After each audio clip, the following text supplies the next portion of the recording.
సంవత్సరాలు మీరు అంటున్నారు 59 నెలల్లో మీరు మోస్ట్ హ్యాపీయెస్ట్ పథకం కావచ్చు, హ్యాపీయెస్ట్ సందర్భం కావచ్చు, సంతృప్తినిచ్చిన పాయింట్ ఏంటి? ఎవ్రీథింగ్, ప్రతి అంశము సంతోషాన్ని ఇస్తుంది, ప్రతి అంశము సాటిస్ఫాక్షన్ ఇస్తుంది. అది ఎందుకంటే ప్రతిదీ కూడా ఒక సొల్యూషన్ వెతుకుతూ ప్రజలకు ఆ రోజు నేను పాదయాత్రలో నేను గమనించింది, నేను చూసింది, ఆ రోజు మీరు అడిగితే కూడా నేను చెప్పింది కూడా అదే చెప్పాను. అన్ని మ్యాన్ మేడ్ ప్రాబ్లమ్స్, ఈ మ్యాన్ మేడ్ ప్రాబ్లమ్స్కు సొల్యూషన్ అనేది ఇవ్వగలిగితే, పెన్షన్ ఫర్ ఇన్స్టెన్స్ అర్హత ఉండి కూడా ఇవ్వని పరిస్థితి, జన్మభూమి కమిటీల చుట్టూ తిరగాల్సిన పరిస్థితి, లంచం ఇస్తే కానీ పనులు జరగని పరిస్థితి మన కళ్ళ ఎదుటే కనిపిస్తూ ఉంది. అధ్వానమైన పరిస్థితుల్లో స్కూళ్ళు, పిల్లల చదువులు, ప్రైవేట్ స్కూళ్ళకు వీళ్ళు ఎప్పుడు కాంపిటీషన్లో లేరు, గవర్నమెంట్ స్కూల్. ఇవన్నీ కూడా ఏదైతే కనిపిస్తూ ఉన్నాయో ఇవన్నీ కనిపించే మ్యాన్ మేడ్ ప్రాబ్లమ్స్.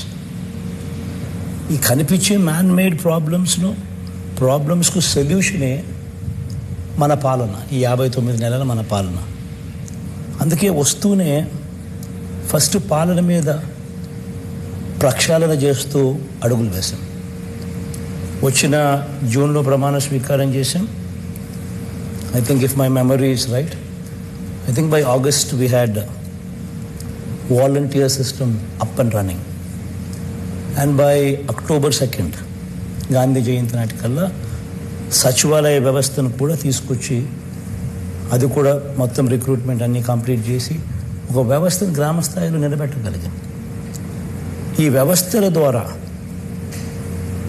ప్రతి పథకము కూడా అర్హతే ప్రమాణికంగా సాచ్యురేషన్ పద్ధతిలో మనవాడు తనవాడు అనే తేడా పక్కన పెట్టి కరప్షన్, వివక్ష అన్నిటి సిస్టంలో లేకుండా చేస్తూ ప్రతి అడుగు కూడా చేయగలిగాము. సచివాలయాల ద్వారా, వాలంటీర్ల ద్వారా చేసి చూపించగలిగాము. సో ప్రతి మ్యాన్ మేడ్ ప్రాబ్లమ్ను సాల్వ్ చేసుకుంటూ వస్తూ ఉన్నాం. ఇన్ఫ్యాక్ట్ ప్రతి విషయంలోనూ కూడా, స్కూళ్ళ విషయం అయితేనేమి, వైద్యం విషయం అయితేనేమి, వ్యవసాయం విషయం అయితేనేమి, గవర్నెన్స్ విషయం అయితేనేమి, డెలివరీ మెకానిజం అయితేనేమి, ఇంటికి అందించే రేషన్, ఇంటి వద్దకి అందించే రేషన్, ఇంటికి అందించే పౌర సేవలు, ఇంటికి అందించే పెన్షన్, ఎనీథింగ్. ఒక సమస్య, ఆ సమస్య ఎందుకు వచ్చింది అని థరోగా దాన్ని సొల్యూషన్ వెతుకుతూ మేనిఫెస్టో తయారు చేసాం. ఇన్ఫాక్ట్ మేనిఫెస్టోలోనే ఇవన్నీ నేను పెట్టా. ఆ టైంలోనే my brain was functioning. Solution ఏమిటి అని. పాదయాత్రకు మీనింగ్ ఏమిటి? కష్టం చూసినప్పుడు ఆ కష్టాన్ని ఏ రకంగా మనం రిపేర్ చేయాలి అని.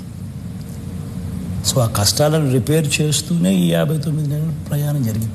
So much so that even భూ records, land records first time 100 సంవత్సరాల తర్వాత భూ రికార్డ్స్ అన్నీ ఈరోజు సర్వే చేసి 100 సంవత్సరాల తర్వాత బ్రిటిషర్స్ టైంలో సర్వే జరిగింది. ఈరోజు ఫస్ట్ టైం. ఎందుకు ఇంతకుముందు ఎవరు చేయలేకపోయారు? బికాస్ 15,000 మంది సర్వేయర్లు ఈరోజు అందుబాటులో ఉండరు.